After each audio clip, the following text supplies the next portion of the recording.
Siglo XX. Yo no publiqué el tema de hoy porque es un tema medio, parece feo y no quería que alguien tome el contexto de mal manera o pensar mal. Por eso ahora voy a predicar sobre cómo matar una iglesia.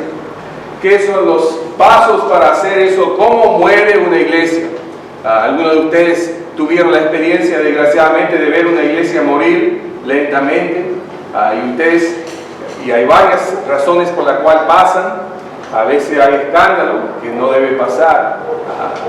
Yo sé que obviamente es feísimo cuando un cristiano, y más aún un pastor, un líder, tenga escándalo en su vida, que sea económico, que sea sensual, algo así, terrible, pero muchas veces pasa por otras razones.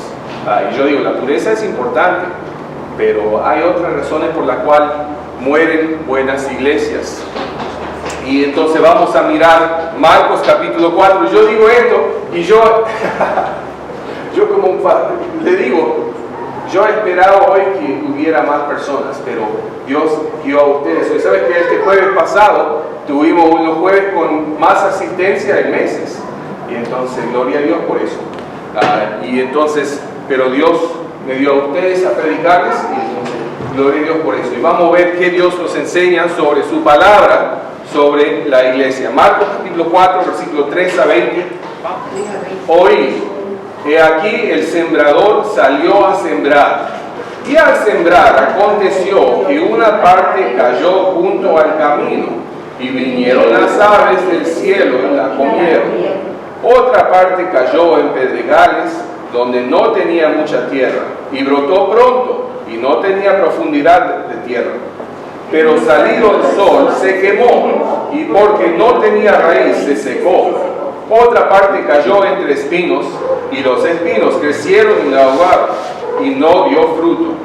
Pero otra parte cayó en buena tierra, y dio fruto, pues brotó y creció, y produjo a 30, a 60, y a 100 por uno. Entonces les dijo, el que tiene oídos para oír, oiga. Cuando estuvo solo, los que estaban cerca de él con los 12 le preguntaron sobre la parábola. Y les dijo, a vosotros os es dado saber el misterio del reino de Dios, mas a los que están fuera, por parábolas todas las cosas, para que viendo vean y no perciban, y oyendo oigan y no entiendan, para que no se conviertan y les sean perdonados los pecados. Y les dijo, ¿no sabéis esta parábola? ¿Cómo pues entenderéis todas las parábolas? El sembrador es el que siembra la palabra. Y estos son los de junto al camino, en quienes se siembra la palabra, pero después que la oyen, enseguida viene Satanás y quita la palabra para que se sembró en sus corazones. Estos son asimismo los que fueron sembrados en pedregales, los que cuando han oído la palabra, al momento la reciben con gozo, pero no tienen raíz en sí, sino que son de corta duración, porque cuando viene la tribulación o la persecución por causa de la palabra, luego tropiezan. Estos son los que fueron sembrados en espinos, los que oyen la palabra, pero los afanes de este siglo y el engaño de las riquezas y las codicias de otras cosas entran y ahogan la palabra y se hace infructuosa. Y estos son los que fueron sembrados en buena tierra, los que oyen la palabra y la reciben y dan fruto a 30, a 60 y a 100 por uno. Que yo sepa, en Uruguay nunca hubo avivamiento. Alguien me puede corregir si no, pero lo que yo sepa y lo que yo he leído sobre el movimiento del cristianismo en Uruguay, nunca hubo avivamiento en este país. Si no tengo razón, me gustaría conocer eso. Yo digo que Dios nos ha levantado buenas obras, ni digo que hubo gente que aceptaron a Cristo, y tal vez ustedes me pueden compartir experiencias después, pero de lo que está escrito sobre la historia de Dios obrando en Latinoamérica, Uruguay nunca tuvo avivamiento. ¿Cómo me gustaría eso? Pero muchas veces el avivamiento viene a un costo. Y es fácil orar por algunas cosas, pero es otra cosa tomar los pasos de fe para cumplirlo. Yo quiero que Dios lo haga, y lo haga en mí, y lo haga en ustedes. Bautistas tuvieron dificultades, inclusive hay varios libros escritos sobre la historia de los bautistas en Latinoamérica, inclusive entre bautistas de todas ramas, denominaciones, tuvieron muchas veces dificultades levantar pastores. A veces levantaba una iglesia, pero lo normal es que, por ejemplo, un matrimonio tenga hijos y cría hijos. Eso es normal. Bueno, es normal también para una iglesia que dentro de esa misma iglesia fomente bebés espirituales y fomente hombres con madurez y mujeres con madurez y líderes para que el día de mañana tomen el paso y digan, ¿sabes qué? Dios me está llamando a mí a predicar. Dios me está llamándome a mí para levantar esta iglesia, levantar iglesias, sembrar iglesias y pastorear. Y eso es normal.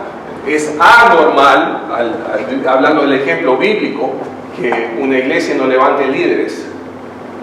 Digo eso porque hay gente que tiene la idea que la iglesia es un servicio, como cualquier negocio. Voy a la iglesia, me siento en el banco, le doy algo, ellos me dan algo a mí y bueno, voy de vuelta a casa por el resto de la semana. Y la iglesia no tiene nada que ver con ese, no es así, bíblicamente no es así. Por más de 20 años, ustedes conocen que los bautistas de la convención quisieron instalar un pastor ahí en Juncal y todavía aún no lo tienen.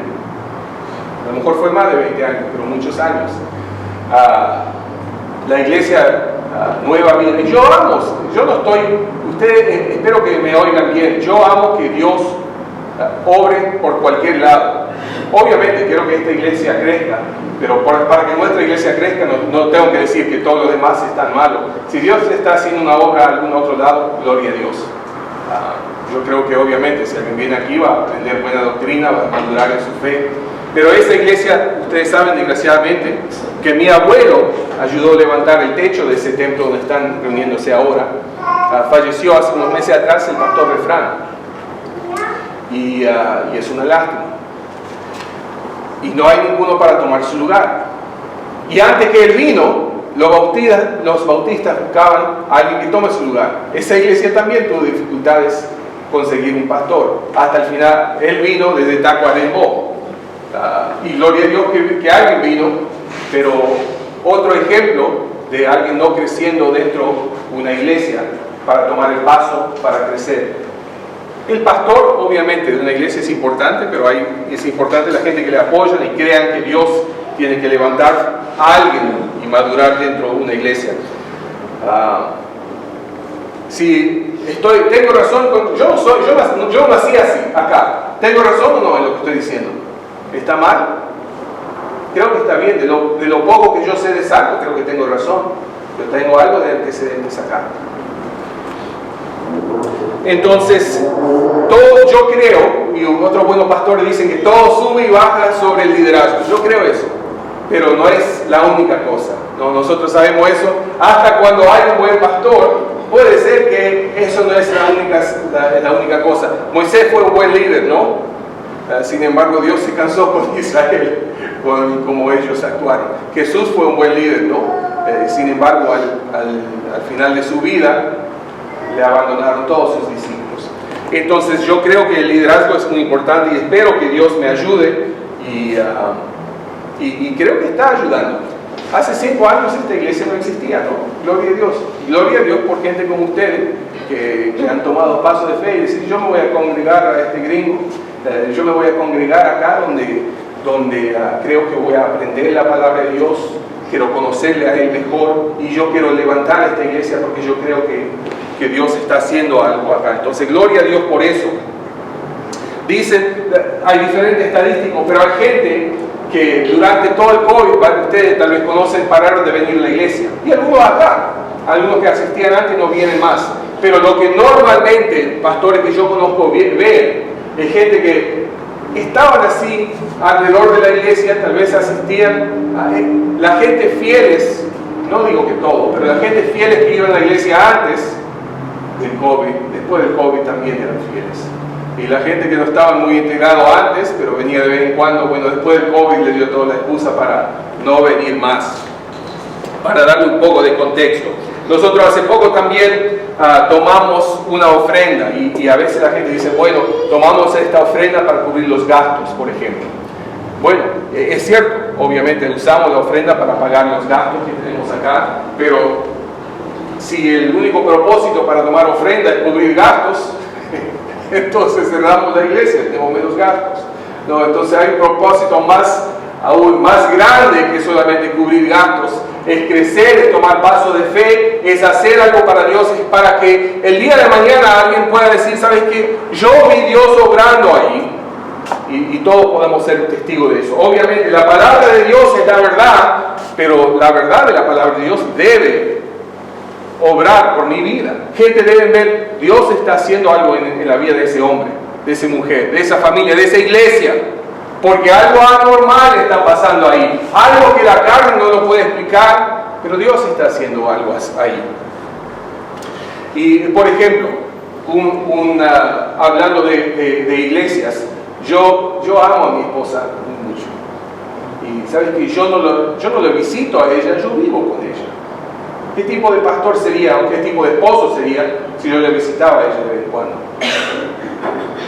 ¿Está bien? Bueno, en la iglesia también. La iglesia en la Biblia es una familia. Una persona no asiste a la iglesia, una persona se congrega con su familia. Alguien nos dice, bueno, qué buen hombre, qué buena mujer, porque visita a su familia. Por favor, algunos padres que ustedes conocen son así, pero eso no hace un buen padre. Bueno, también asistir a una iglesia no hace un buen cristiano. Una iglesia es una familia. Y como en la familia tenemos esos tíos y tías que decimos, ay no, pero amamos a la familia, ¿no? Amamos uno a los otros, ¿no? Porque somos familia. Y si tenemos un Padre Celestial, esa misma actitud tiene que tener acá. La iglesia no es un servicio, es una familia, es un lugar para salir del mundo. Y yo le digo eso también, la iglesia no es perfecto, pero debe ser una vez por lo menos a la semana decir, basta. Después, ya me cansé de la porquería que oí en el mundo, que sentí en el mundo, que vi en el mundo, y ahora estoy entre el pueblo de Dios. Y una persona debe sentir eso. Si una persona no siente eso después de pasar su semana en el mundo, debes examinar tu cristianismo. Estoy agradecido por cada alma que asiste acá y nosotros no vamos a madurar ni crecer por asistir a la iglesia y por asistir una vez a la semana. ¿Cómo vas a crecer? Ustedes que se recibieron con ir a la universidad, al liceo una vez a la semana. Ustedes que quieren un buen matrimonio, una buena familia, invierten una hora a la semana en esas cosas. Nosotros demostramos que es importante a nosotros con lo que invertimos, que sea dinero, que sea tiempo. Entonces la iglesia es una familia de ese sentido. ¿Qué tiene que suceder otra cosa? ¿Qué tiene que suceder en su vida para que no vengas a la iglesia? Alguna gente dice, bueno, si tengo trabajo, si tengo visitas, si tengo cualquier otra cosa, no voy a la iglesia. ¿Está bien eso? Si tiene visita, ¿por qué no invitarla a la iglesia? Yo entiendo, a veces pasan las cosas. A veces puede ser que el burro se cae de la banquina, ¿no? Se cae en un pozo y tiene algo que hacer. Pero eso no pasa todos los domingos ni todos los jueves, ¿no? Yo sé que hay cosas y cosas se complican en la vida. Pero ¿qué es lo más importante para vos? ¿Qué va a tomar? ¿Qué es lo que tiene que pasar en tu vida para decir la iglesia no es tan importante para mí?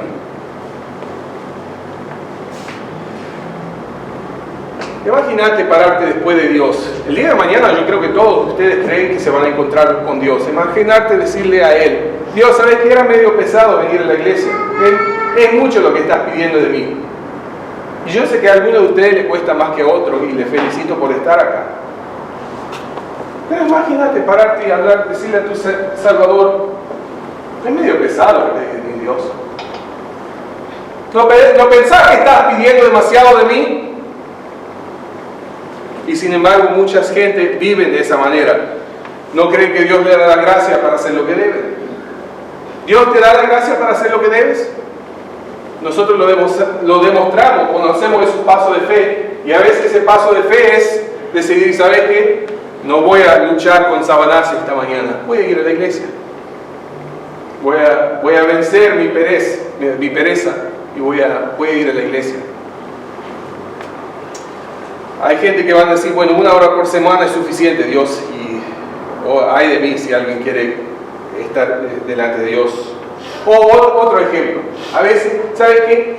Si querés buscar en la iglesia que no te gusta, siempre lo vas a encontrar.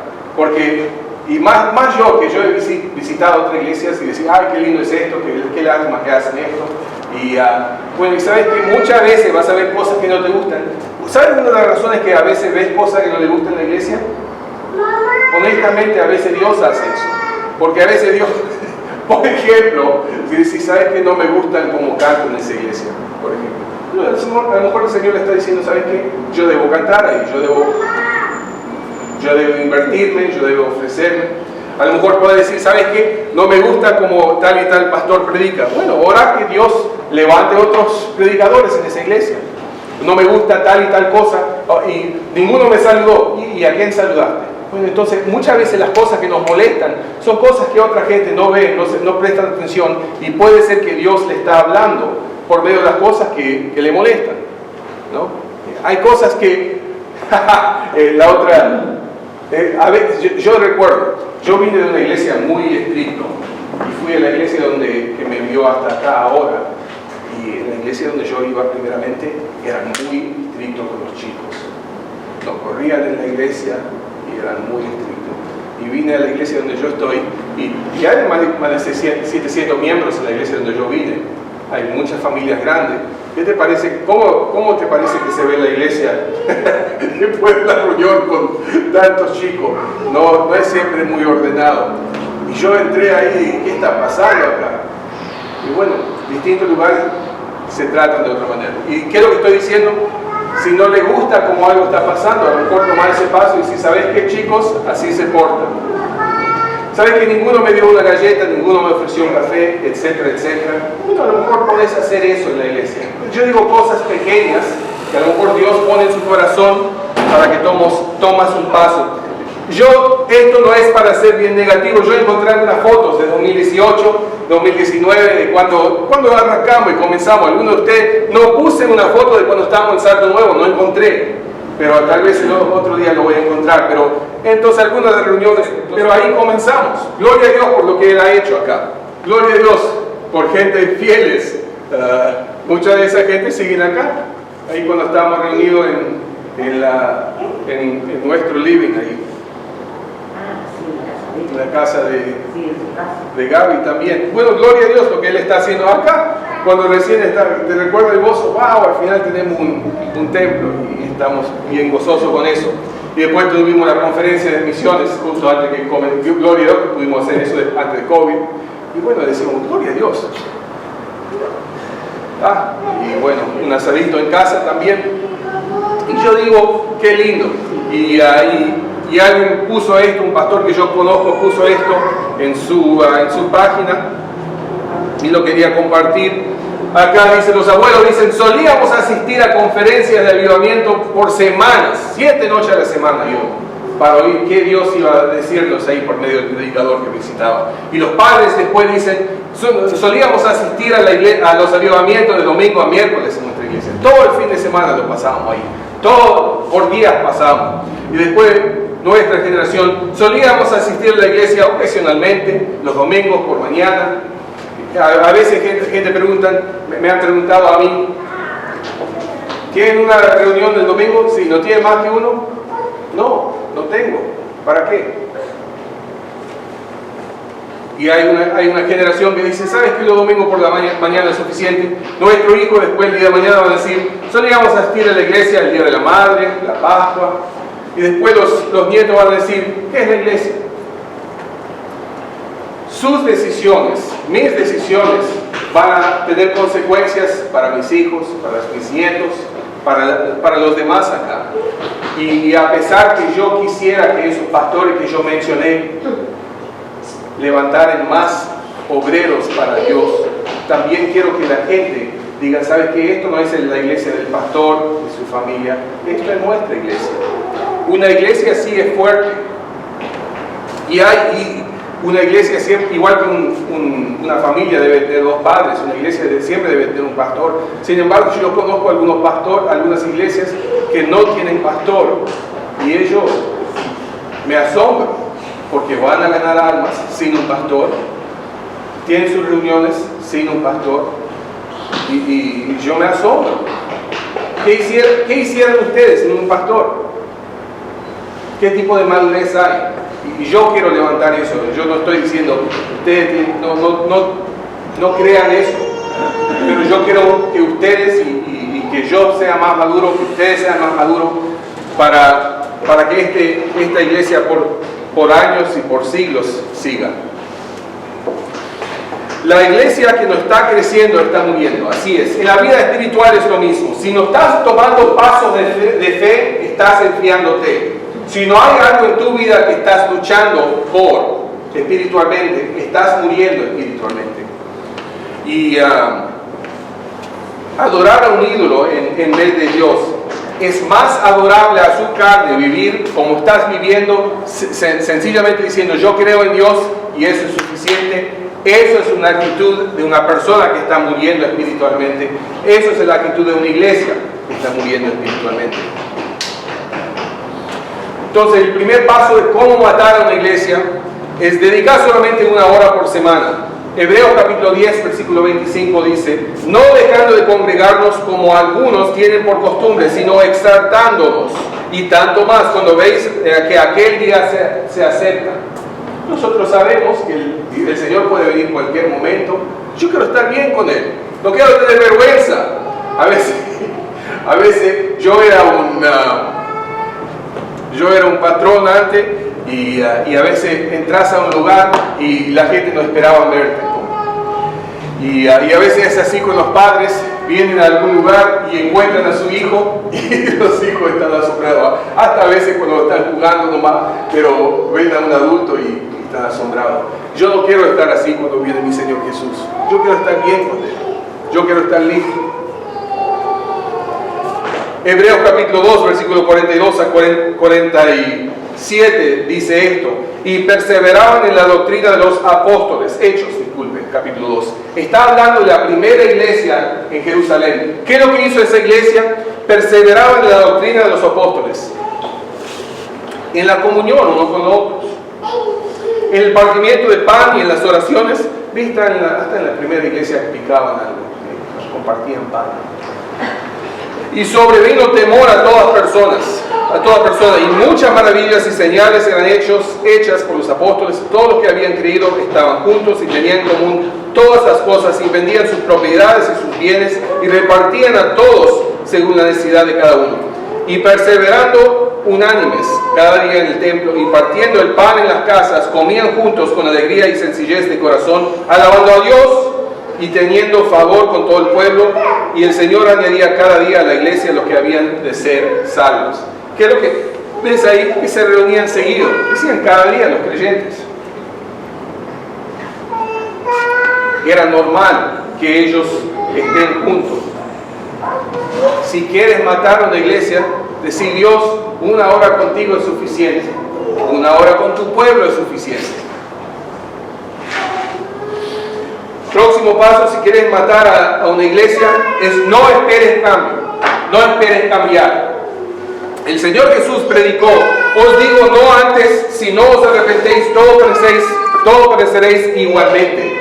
Dios dice que tienes que arrepentirte. Y eso no es solamente para el cristiano. Porque al momento de convertirte, de confiar en Cristo, no paras, no comienzas a ser un santo y no luchar con tu carne. Quieres luchar como antes, ahora puedes tener la victoria, pero no lo vas a tener si no reconoces, Dios, ay de mí, cámbiame. Dios, ¿por qué es tan difícil hacer lo que debo? ¿Por qué soy como soy? Si venís a una iglesia y no esperás cambiar, vas a matar esa iglesia. Vos estás haciendo tu parte para matar esa iglesia. Porque ¿para qué venir a la iglesia debajo del Dios omnipotente y no esperar que Él te va a cambiar? Si vos estás bien, si ustedes están bien, si yo estoy bien, sin Dios, ¿para qué venir a la iglesia? El cristiano tiene esa anticipación: Dios, hace algo en mi vida. Dios, hace algo en mi vida. Dios, basta, hace algo en mi vida. Yo no quiero avivamiento porque quiero hacer un gran show, porque quiero una gran iglesia, porque quiero muchas actividades. Yo lo quiero porque quiero ver que obres acá y lo hagas en mí. Dios, hazlo, por favor, hazlo. En Marcos 2:17, Jesús le condenaba de una manera, yo creo, muy amable a los fariseos. Le decía Jesús: los sanos no tienen necesidad de médicos, sino los enfermos. Los fariseos decían: ¿por qué no predicas el templo? ¿Por qué no sos como nosotros?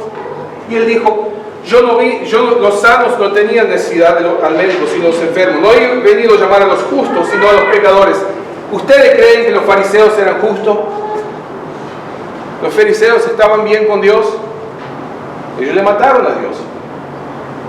¿Por qué él les llamaba justo? Porque ellos se creían justos. Tu pastor no te puede ayudar si vos no te ves como un pecador. Dios no te puede ayudar si vos no te ves, como Jesús mismo le dice, como un enfermo. Hay una enfermedad en psicología y dicen muchas veces que el problema de la gente es un bajo autoestima. Y a veces eso es un problema, pero muchas veces, y la mayoría de veces no es. Muchas veces mi autoestima está lo más bien. Yo soy orgulloso. Yo estoy bien. Dios, yo no te necesito. Mi estima, ¿sabes en qué está? Yo tengo un Dios omnipotente que me ama. Y el único valor que yo tengo es el que Dios me da. Y yo valgo algo no porque por la persona que soy y las cosas que siento, pero yo tengo mi valor en Dios que me ama. Y ahí debo encontrar mi estima. Mi orgullo está muy sano y está muy bien. Y la persona que dice que no espero cambiar, yo estoy bien como estoy, bueno, esa persona no necesita a Dios. Y una actitud así de ese mata a una iglesia igualmente y mata a una caminada con Dios. No prestes atención al mensaje. Nosotros leímos en Marcos capítulo 4 ese pasaje y oíste el versículo de memoria que tuvimos ahí. Y estos son los de junto al camino, y que les se siembre la palabra, pero después de que la oyen, enseguida viene Satanás, quita la palabra que se sembró en sus corazones. Mientras que un pastor predica, hay una batalla espiritual. Nosotros no vemos el mundo espiritual, nosotros lo tomamos por fe porque creemos la Biblia, pero hay un mundo espiritual, y mientras que estás sentado ahí, vas a sentir sueño, vas a aburrirte, vas a distraerte, todo tipo de cosas van a pasar que no pasaron antes de entrar acá. Pero al momento, y vas a visitar con gente antes que comience la iglesia y vas a sentirte lo más bien, y vas a visitar con gente después y te vas a sentir lo más bien, pero durante la prédica hay una lucha espiritual. Y una cosa que el diablo quiere hacer es, mientras que el pastor está sembrando la palabra de Dios acá, el diablo va a decir: ay, mira qué pasó, y te distrae algo, de golpe pensás de algo, te dormís, aunque hace 5 minutos no tenías sueño. Y yo creo, una de las razones que yo creo en un diablo literal es porque a veces vengo a una iglesia y cuando yo me siento en el banco y de golpe me tengo que dar cuenta, ¿qué está pasando? Y otra vez enfocarme en lo que dice el pastor. Lo natural es venir, sentirse en un banco y desconectarte en vez de prestar atención a propósito. A veces le voy a dar algunas ayudas. A veces ayuda a escribir algo cuando venís a la iglesia. Le ayuda mientras que estás haciendo, alguna gente le ayuda a escribir y después le ayuda el día de mañana si lo lees.